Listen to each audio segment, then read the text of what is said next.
Welcome, everybody, to my podcast.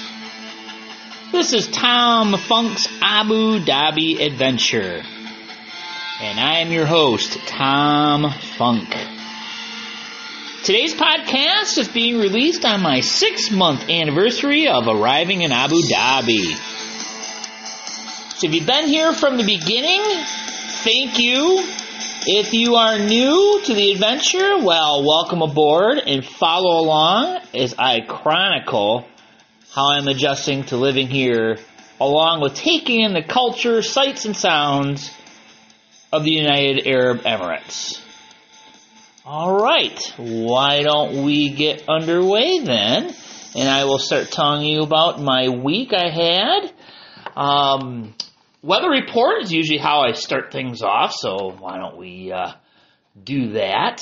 The weather, let's just say, well, it's going to be basically hot and humid with the occasional dust storm for the next 4 months. And I finally set up my mini weather station, and I am documenting the highs and lows and weather events on a daily basis.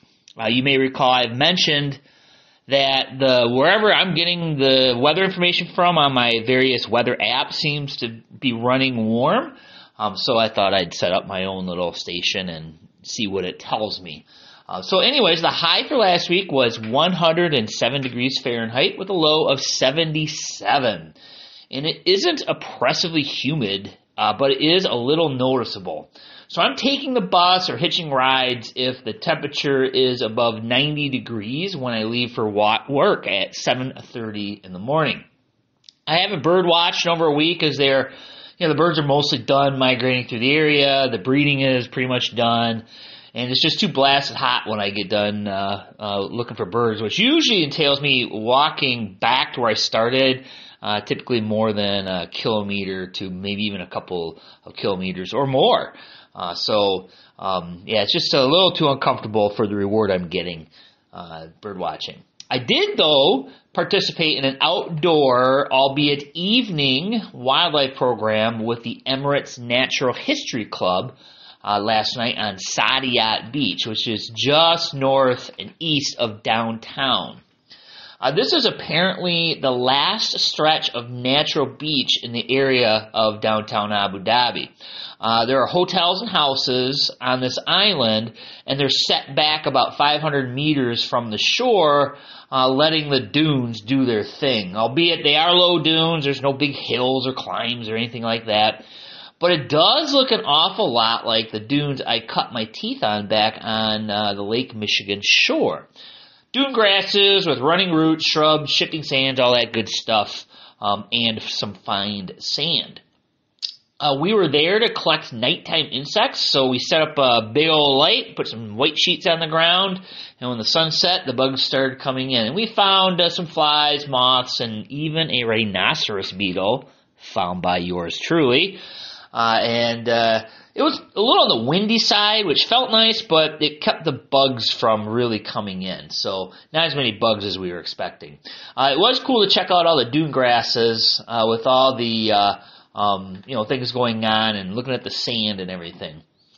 And the sand there, and pardon me if I've mentioned this before, but for those new to the podcast, the sand there is made of calcium, which is very fine, almost like dust. Each grain is round like a spear, and it easily blows away. And I was told it is not good for building on or using for a construction material. Now contrast that to the sand which I grew up with, which is silica-based. It's more cube in shape, and it is larger in size. So imagine the looks I got when I told some members of this group that Michigan has 100 to 500 feet of sand and gravel covering the bedrock in the lower peninsula and part of the upper. The contractors here in Abu Dhabi have to ship in construction-grade gravel and sand from goodness knows where, while we have it right under our feet in Michigan. So that was a pretty cool thing going out there, and we were actually able to see some stars as well. I could see the Big Dipper and the North Star, and that was pretty cool.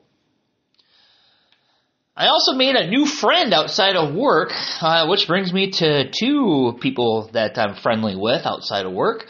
The first, as you may recall, is a gentleman from Venezuela whose name escapes me right now, but he's in my phone contacts, so I guess that's I can look it up if I had to. So he introduced me to his wife and 2 sons, which one of his sons is 21 and is actually already working in country, which is a pretty good feat to pull that off that quickly. My newest friend is Dennis, and he is from the Netherlands. He works for a company that does something with the tracks and rails that the large equipment move on down at the docks. So he's frequently flying between here and there and home, and we constantly bump into each other at the store and, various places. So he has no family, but he likes his beer. So I invited him to my tradition of going to the Belgian Cafe, where I read a book for a couple hours while enjoying happy hour prices on Leffe, which is a Belgian beer. Well, he got a charge out of the fact that I have ancestry in the Netherlands, and I even showed him a map of Michigan and showed him the town name of Holland, and I showed him the windmills and the tulips, and he thought that was the coolest thing in the world. He had no idea such a place existed. Then I showed him my family tree with all the names and of the people I'm related to and all the towns, and of course he recognized them all. Heck, we could be related for all we know. Anyways, it is nice to meet people from outside of work with similar interests, although he could be related. And I found another book fair at the Wada Mall, which is downtown. The Wada Mall is 7 stories tall in places. It has a massive Lulu supermarket in the basement as well. So imagine your nearby shopping mall with a supermarket that takes up the entire basement of the mall. That's what we're talking about. This place is huge. It is larger than a super Walmart. And they've got crap heaped on top of more crap, and their sales force probably gets paid commission because you walk into any department there and they're all over you like kids in a candy aisle. Of course, I'm looking for a TV set, and I had 3 salesmen helping me before I knew it. The book fair supported children, Operation Smile, which is children that are born with cleft lips. And I asked them where they got their books from. They're all used books. They said when people move home, they donate their books to them. And they had thousands and thousands of books. And I brought back a nice haul on pretty much books about exploring the United Arab Emirates. I even found a road atlas. So I know everybody uses GPS around here, but I like my road atlases. So yeah, I had a pretty good haul. I found some good books for trying to figure out some other things to do here. So, I was at the Wada Mall to, check out the book fair and look for television sets because I'm getting one because Nathaniel's going to be here in a few weeks, and I've arranged for him to have some play dates with other teenagers, but they'll still be in school when he gets here, and I'll have to work, so I'll have a TV to babysit him when he's hanging around the apartment while I'm at work.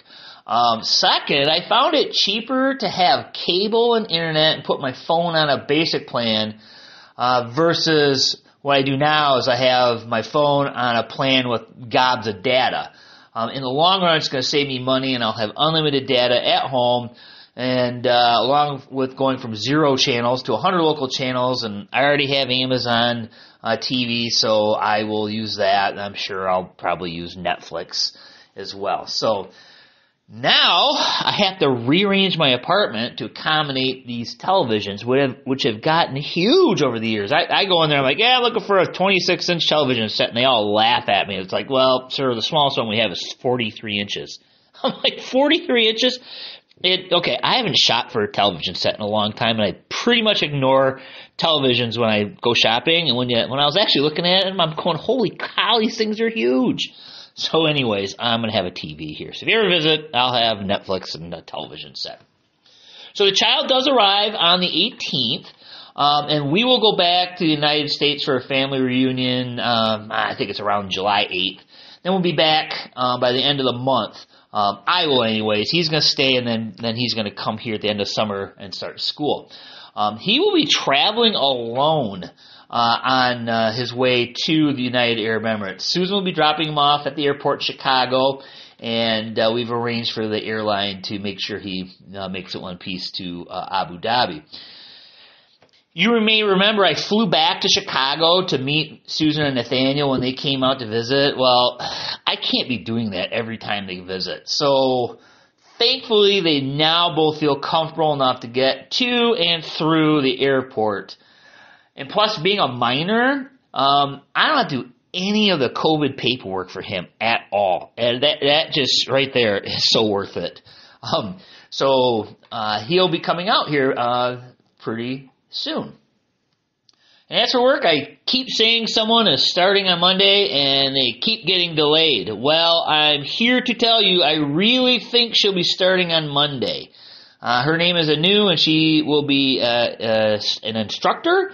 And she is from India, and she actually graduated from the University of Wisconsin. So that's pretty cool. Question of the week. Hey, Tom, what's the price of gas there? Yeah, I've been seeing you guys complain about the price of gas on Facebook quite a bit. Well, it's not all that cheap here, interestingly enough.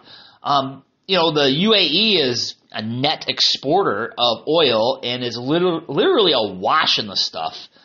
A gallon of 91 octane, which is the lowest octane level you can get here, that is going for just above $4 American a gallon. Diesel is about $4.50 a gallon, and most of the difference in the price between here and in the United States is because the UAE doesn't put all those taxes on their gas, but it is still expensive here. Well, I think I hear bumper music. Last week was some Depeche Mode for you, and my friend Mike got it correct, and I told him, dude, you got to give me some music I can work with if you want me to play something. So this is his recommendation. Well, anyways, if you have a question, feel free to ask. I will try to answer it for you as quickly as I can, if in person or on the podcast. So, yeah, feel free, ask away. Follow my shenanigans on social media. Facebook, I'm Tom Funk's Worldly Adventures. And Instagram and YouTube, I'm Tom's Worldly Adventures. LinkedIn and Goodreads, I am just Thomas Funk. And I just want to say thanks again for listening. And we will see you next week. Thanks for joining me. And stay safe. And we'll see you later.